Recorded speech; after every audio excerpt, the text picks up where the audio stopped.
নমস্কার। যুক্তি তর্ক সঙ্গে অর্কই আপনাদের স্বাগত। আপনাদের সঙ্গে আমি অর্কপ্রভ সরকার। সবাইকে স্বনির্বন্ধ অনুরোধ করি, চ্যানেল সাবস্ক্রাইব করবেন, থ্যাঙ্কস বাটনে ক্লিক করতে দয়া করে ভুলবেন না। দেখুন, কাঁথির শান্তিকুঞ্জের মেজ ছেলে বুবাই ওরফে শুভেন্দু অধিকারী, বয়স তো কিছুই নয়, 70 সালের 15ই ডিসেম্বর জন্ম। সামনের 15ই ডিসেম্বর 56 পার করে 57 পা দেবে, কিন্তু রাজনৈতিক অভিজ্ঞতা 38 বছরের।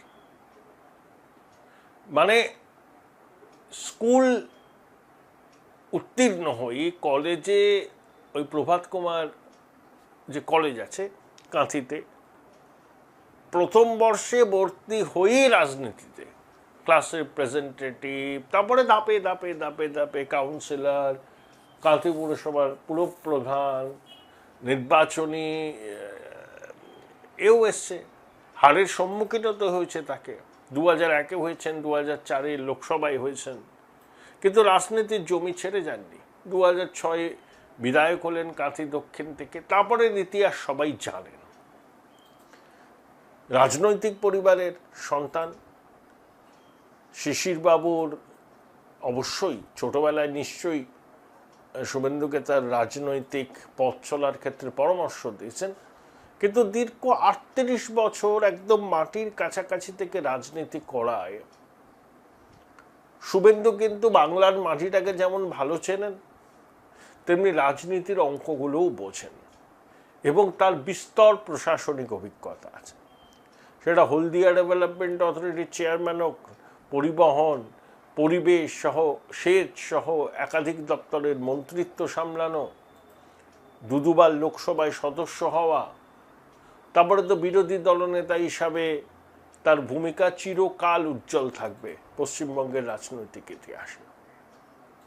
তাই শুভেন্দু প্রথম দিন থেকে না খেলাটা ধরে ফেলেছেন, কারণ তিনি তৃণমূলের ইনস অ্যান্ড আউটস জানেন এবং কি করতে হবে প্রথম দিন থেকে সেটা খুব পরিকল্পনা করে শুভেন্দু এগিয়েছেন। কারণ বলেছেন না, চড়ই বেতি চড়ই বেতি। অনেক প্রাজ্ঞ সাংবাদিক বলছেন এত তাড়াহুড়োর কি আছে, কি এখন বসে থাকবে, শুয়ে থাকবে, মুখ্যমন্ত্রী হয়েছি বলে ব্যাস হয়ে গেল। দিদিমণি প্রথম 2 মাস পরেই তখন মহাকরণে বসতেন, বলেছিলেন কত 99% কাজ তিনি করে দিয়েছেন, ওনার কোনো কাজ নেই। আর বিকালবেলায় মুড়ি তেলে ভাজা খেতেন, আমচা চামচা বেলচারা আসতো, কুমন্ত্রণা দিত, দিদিমণি শুনতেন, কিন্তু চোখ দিয়ে দেখতেন না, কান দিয়ে দেখতেন। তারপর যা যা করার করতেন। বৃত্ত তৈরি হয়ে গেল, অনুপ্রাণিত আমলাকুল, অনুপ্রাণিত সংবাদ মাধ্যম, সেটা বিরাট ইকোসিস্টেম 15 বছর ধরে লুটতরাজ চালালো বাংলায়। শুভেন্দু তো নিজের চোখে এগুলো দেখেছেন। কখনো আমি শুভেন্দুকে যখন মহাকরণে নির্মম মহিলা বসতেন তার কাছে যেতে দেখিনি, নবান্নে তো যেতই না। হ্যাঁ, মুখ্যমন্ত্রী হিসাবে দিদিমণি ডাকলে পরে যেত, ক্যাবিনেটে যেত, কিন্তু বিকেলবেলা দিদিমণি থাকলে, এই যে কলকাতার মেয়র ছিল, প্রাক্তন মেয়র গ্ল্যাক্সো বেবি, যাকে দিদিমণি এক ধাক্কা দিয়ে সুইমিং পুলের জলে ফেলে দিয়েছিলেন, যখন সরকার আসলো সে কর্পোরেশনে যেত না, মহাকরণী ঘুরঘুর ঘুরঘুর ঘুরঘুর করত। তারপরে ত্রিফলা লাইট নিয়ে একটা বড় বিতর্ক হলো, নির্মম মহিলা গ্ল্যাক্সো বেবিকে সমর্থন করল, ব্যাস গ্ল্যাক্সো বেবিকে আর দেখে কে? মানে এইসব স্তাবকুল। হ্যাঁ দিদি, হ্যাঁ দিদি। নির্মম মহিলা যদি বলতেন, এ ববি আজ মনে হলো সূর্যটা পশ্চিম দিকে ওঠে, ববির ঘাড়ে কটা মাথা আছে, বলবে না সূর্য পূর্ব দিকে ওঠে? দিদি তুমি ভুল বলছো, তোমার মতিভ্রম হয়েছে। বলবে না, বলবে ঠিক বলছো দিদি, এটা কেউ বলতে পারেনি, তুমি ঠিক বলছো, সূর্য পশ্চিম দিকে ওঠে। এই সমস্ত এলিমেন্ট 15 বছর ধরে চালিয়েছে এবং শুভেন্দু এদের সম্পর্কে জানেন, কার ক্ষমতা কতটা, মোল্লার দৌড় মসজিদ পর্যন্ত। তাই তিনি প্রথম দিন থেকে নেমে পড়েছেন। প্রথম হচ্ছে জঞ্জাল সাফাই। জঞ্জাল সাফাই না করতে পারলে করতে পারবেন না কিছু। এই যে আমলা পলিটিশিয়ান নেক্সাস, এমন এমন ভিডিও আমি দেখেছি, আমি আপনাদের বলি, ইংরেজিতে চিঠি লিখছে আই হ্যাজ, ভিডিও কনস্ট্রাকশনের, ব্যাকরণগত কনস্ট্রাকশনে কোনো মা বাবা নেই, ভিডিও হয়েছে। কিভাবে নিয়োগ হয়েছে ভাবুন তো। WBCS এ নিয়োগ মহা কেলেঙ্কারি, সবটা নিয়োগই কেলেঙ্কারি। এদের নিয়োগ মানে এদের মাল কামানোর ধান্দা। I has. তো এই ক্লিনজিং অপারেশনটা শুভেন্দু শুরু করে দিয়েছেন। তাই ক্র্যাকডাউন করছেন দপ্তরের আধিকারিকদের বিরুদ্ধে, দুর্নীতিগ্রস্ত আধিকারিকদের। সৎ আধিকারিকদের তো উপযুক্ত সম্মান দেওয়া হবে, সৎ পুলিশ অফিসারদের উপযুক্ত সম্মান দেওয়া হবে, কিন্তু অসৎদের বিরুদ্ধে ব্যবস্থা নেওয়া শুরু হয়ে গেছে, আরও হবে। 2, দেখুন রাজনাথ সিং এর সঙ্গে শুভেন্দু 22শে মে বৈঠক করলেন, 21শে মে দিল্লি গিয়ে অমিতজির সঙ্গে, নরেন্দ্র মোদীর সঙ্গে বৈঠক হবে, রাষ্ট্রপতির সঙ্গে বৈঠক হবে, শ্রীমতী দ্রৌপদী মুর্মুর সঙ্গে। মন্ত্রিসভাটাও ফাইনাল করে আসবে। এই যে আমাদের কতটা স্পর্শকাতর রাজ্য বলুন তো, চিকেন নেক, একদিকে বাংলাদেশ, একদিকে ভুটান, একদিকে নেপাল, একটু এগোলে চীন, শিলিগুড়ি করিডোর, রাস্তা সম্প্রসারণ করতে হবে, অল ওয়েদার রোড বানাতে হবে, গুরুত্বপূর্ণ রাস্তা রক্ষণাবেক্ষণ কেন্দ্রীয় সরকার বারবার চেয়েছিল যে আমাদের দাও, যেগুলো সীমান্ত অবধি পৌঁছেছে, রাজ্য দিতে চায়নি, নতুন সরকার দিয়ে দিয়েছে।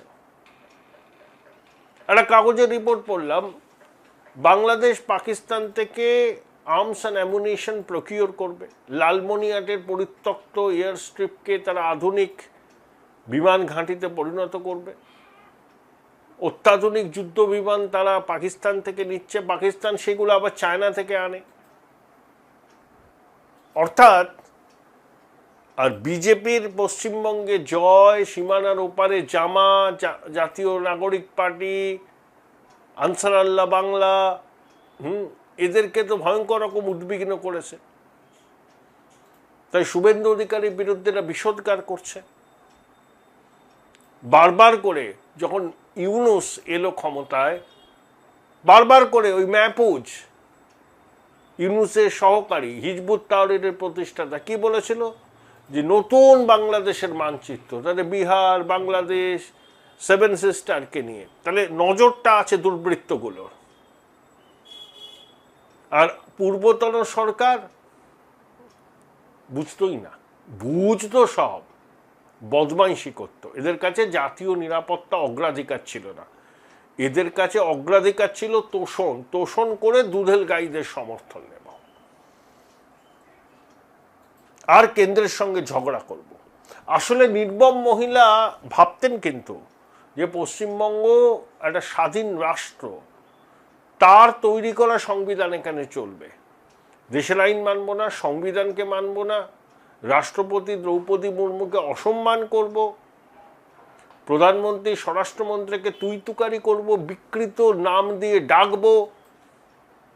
নির্মম মহিলার এটাই স্বভাব, এটাই চরিত্র আসল, এক্সপোজ হয়ে যাচ্ছে না। যারা নির্মম মহিলাকে মমতাময়ী মমতাময়ী মা মা বলতেন, আসল চরিত্রটা, চেহারাটা সামনে এসে গেছে। এটাই আসল রূপ ওই নির্মম মহিলার। শুভেন্দুর থেকে ভালো কেউ জানে না।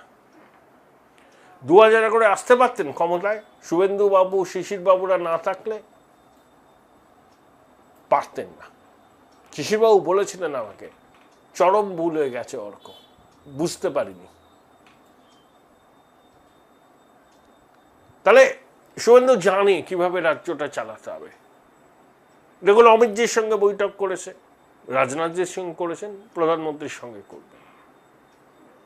বিভিন্ন দপ্তরের আমলাদের বলেছেন যে কেন্দ্রীয় সরকারের সংশ্লিষ্ট দপ্তরের সঙ্গে নিয়মিত যোগাযোগ, ফাইল পত্র আদান প্রদান, যা যা হিসাব চাইবে তারা দিয়ে দিতে হবে, কেন্দ্রের সহযোগিতা লাগে। বিহারের জন্য যেমন স্পেশাল প্যাকেজ দিয়েছে নরেন্দ্র মোদী সরকার, পশ্চিমবঙ্গের জন্য সেই স্পেশাল প্যাকেজটা আনতে হবে, যাতে স্থায়ী সম্পদ তৈরি করা যায়, পরিকাঠামো ক্ষেত্রে বিনিয়োগ হয়, তাহলেই তো রোজগার কর্মসংস্থান বাড়বে। মানুষের আকাশচুম্বী প্রত্যাশা, সামাজিক প্রকল্প চালাতে হবে, সামাজিক প্রকল্পের বরাদ্দ বাড়াতে হবে। কেন্দ্রীয় সরকারের সঙ্গে তো ঝগড়া করলে চলবে না। 8 লাখ কোটি টাকার উপর মাথায় দেনা, যে শিশু ভূমিষ্ঠ হলো আজ রাতে তার মাথায় 81,000 টাকার ঋণ। Join Runux Institute of Hotel Management, New Town, offering guaranteed global placement in hotel, hospitality, aviation, hospital and culinary management. Shrimati ভয়ঙ্করী ঝগড়া করে করে সব কাজ বন্ধ রেখেছেন। কেন্দ্রীয় প্রকল্পের নাম বলতে দিন, কিরকম হিংসুটে টাইপের দেখুন। শুভেন্দুবাবু সেই ক্লিনজিং অপারেশনটা হচ্ছে, পুরো সাফসুত্র করতে পারবেন না, 70% করলেই হবে, অন্তর্ঘাত হবেই হবে, ভিতর থেকে হবে। এখনো তো পূর্বতন জমানার লোকজন বসে আছে যারা মানতে পারছে না, তারা অন্তর্ঘাত করার চেষ্টা করবে। একটা ইকোসিস্টেম এ রাজ্যে এখনো সক্রিয়, যারা বিজেপির পশ্চিমবঙ্গে ক্ষমতাসীন হওয়াটাকে হৃদয়ঙ্গমী করতে পারছেন না, তারা অন্তর্ঘাত করার চেষ্টা করবেই, সতর্ক থাকতে হবে। দেখুন, শিল্প শুভেন্দুবাবুকে আনতে হবে। সিকিমে যেমন ওষুধের হাব তৈরি হয়েছে, মানে ম্যানুফ্যাকচার, সানফার্মা থেকে শুরু করে অনেক বড় বড় কোম্পানি গেছে, শিলিগুড়িতেও করা, এই উত্তরবঙ্গেও করা যেতে পারে। টি ট্যুরিজম সহ চা বাগানকে ঢেলে সাজানো, AIIMS, IIT, specialized cancer hospital, এগুলো তো আছেই, কিন্তু এগুলো তো হয়েও যাবে। আর আমরা অবহেলিত উত্তরবঙ্গ শুনতে চাই না। উত্তরবঙ্গের মানুষ ঢেলে সমর্থন দিয়েছেন বিজেপিকে, প্রত্যাশা পূরণ করতে হবে, শিল্প আনতে হবে, বড় শিল্প, ভারী শিল্প। গৌতম আদানি 60,000 কোটি টাকার বিনিয়োগ করবেন 4 বছরে বিহারে, পরিকাঠামো ক্ষেত্রে, থার্মাল পাওয়ার, আমাদেরও আনতে হবে। গভীর সমুদ্র বন্দর কিভাবে করা যায়, সাগরে না তাজপুরে, কোথায় দেখতে হবে। দেউচা পাচামিতে এশিয়ার সব থেকে বড় কয়লার মজুদ ভান্ডার, কিন্তু দিদিমণি যেভাবে ঢপ দিয়েছেন দেউচা পাচামিকে নিয়ে, তাই দেউচা পাচামিকে বাস্তব করতে গেলে ঢপবাজি যারা করেছিলেন তার পরমব্রত কি বোঝেও কয়লায় চেয়ারম্যান হয়ে গেছিল। হ্যাঁ, ঠিকভাবে করতে। এখনো শিল্প সম্ভাবনা প্রবল, মেধা সম্পদে রাজ্যের কোনো ঘাটতি নেই। দরকার হচ্ছে সদিচ্ছা, কেন্দ্রের সঙ্গে তালে তাল মিলিয়ে চলা এবং কেন্দ্রের কাছে সর্বরকম সহায়তা দাবি করা, এবং কেন্দ্র করবেই। শ্যামাপ্রসাদের জন্মভূমি, কর্মভূমিতে বিজেপির সরকার, এটা বিজেপি ইকোসিস্টেমের কাছের গুরুত্ব অপরিসীম, একটা বৃত্ত সম্পূর্ণ হয়েছে তাদের, এবং প্রধানমন্ত্রী সুশাসনের গ্যারান্টি দিয়েছেন এবং সোনার বাংলা গড়ার জন্য যা যা করার সেটা করবেন বলে জানিয়েছেন। শুভেন্দু কিন্তু সেই পথে এগোচ্ছে, কাজের মধ্যে আছে। ও প্রথম দিন থেকেই ধরে ফেলেছে যে কোন পথে এগোলে রাজ্যের উন্নতি সম্ভব, মানুষের প্রত্যাশাকে কিভাবে মর্যাদা দেওয়া যাবে।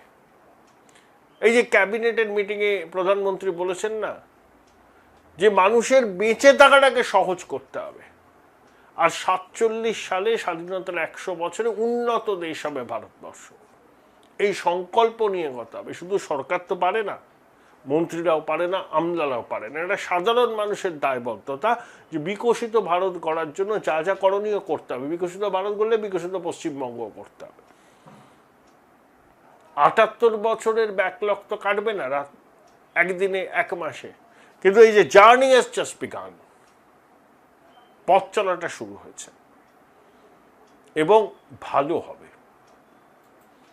কেন্দ্র রাজ্য একই দলের সরকার, ডাবল ইঞ্জিনে বা স্থানীয় স্তরেও একই দলের নিয়ন্ত্রণে থাকবে, মানে ট্রিপল ইঞ্জিন হলে পরে কোনো প্রকল্প আটকে থাকবে না, ছাড়পত্র পাবে, জমি জট কাটানো সহজ হবে। আরবান ল্যান্ডসেলিং অ্যাক্টকে উঠিয়ে দেওয়ার কথা বলা হচ্ছে, বড় অন্তরায় ছিল। বহুলত্বে বিভক্ত পশ্চিমবঙ্গের জমি কোনো শিল্পপতি বা সংস্থা ব্যক্তিগতভাবে অ্যাকোয়ার করতে পারবে না, সরকারকে ইন্টারভেন করতে হবে। উপযুক্ত ক্ষতিপূরণের প্যাকেজ এবং জমি হারাদের প্রকল্পের সঙ্গে যুক্ত করে নেওয়া, খুব তাড়াতাড়ি এই কাজগুলো করতে হবে। শুভেন্দু সঠিক রাস্তায় এগোচ্ছেন, ওর নেতৃত্বে এই রাজ্যে বিজেপি সরকার সফল হবে। আমার তো শুভকামনা আছে, আপনারাও কমেন্ট বক্সে আপনাদের শুভকামনা জানাতে পারেন। উচ্চ মাধ্যমিকের পর উজ্জ্বল ভবিষ্যৎ গড়তে NCHMCT পর্যটন দপ্তর, ভারত সরকারের hospitality and hotel management, Paschimbanga সরকারের মাকাউটের BBA BCA, fashion design, aviation tourism, culinary arts পড়ো SBI HM কলেজে। স্টুডেন্ট ক্রেডিট কার্ড ও ব্যাংক লোন পাবে SBI HM এ পড়লে। কোর্সের শেষে SBI HM দেশ ও বিদেশে চাকরির ব্যবস্থা করে থাকে। SBI HM হলো পশ্চিমবঙ্গের সেরা ম্যানেজমেন্ট কলেজ। SBIHM.com। বোলপুর শহরের কোলাহল থেকে মাত্র 20 মিনিট দূরেই রয়েছে সুন্দর রিসর্ট, যেখানে পেয়ে যাবে স্পেশিয়াস আর এস্থেটিক্যালি ডিজাইন রুম। তোমরা যারা গ্রুপে যাও তাদের জন্য আছে কমফোর্টেবল গ্রুপ স্টে অপশন, আর কাপলদের জন্য রয়েছে লাক্সারিয়াস সুইট রুম, তার উপর আবার ফ্ল্যাট 10% অফ। এখানে প্রকৃতির মাঝে তোমরা পেয়ে যাবে একটা সুন্দর সুইমিং পুল, ছোটদের জন্য প্লে এরিয়া আর একটা এস্থেটিক সেলফি কর্নার। প্রপার্টিটা পুরোটাই পেট ফ্রেন্ডলি, আর এখানে আছে অনেক কিউট ছোট ছোট র্যাবিটস। সকালের ব্রেকফাস্ট থেকে ডিনার পর্যন্ত পেয়ে যাবে একদম হোমলি কমফর্ট ফুড, যা এক কথায় অসাধারণ। বেঙ্গলি কুইজাইনের সাথে সাথে পেয়ে যাবে চাইনিজ আর নর্থ ইন্ডিয়ান অপশন। বিকেলে বনফায়ারের আলো, বন্ধুদের সাথে আড্ডা আর খোলা আকাশের নিচে গ্রাম বাংলার হাওয়া, পুরোটাই এক অপরূপ অনুভব। তাহলে বলো তোমরা কবে প্ল্যান করছো এই পিসফুল এসকেপটা? And don't forget to follow miss cupcake for more such travel updates.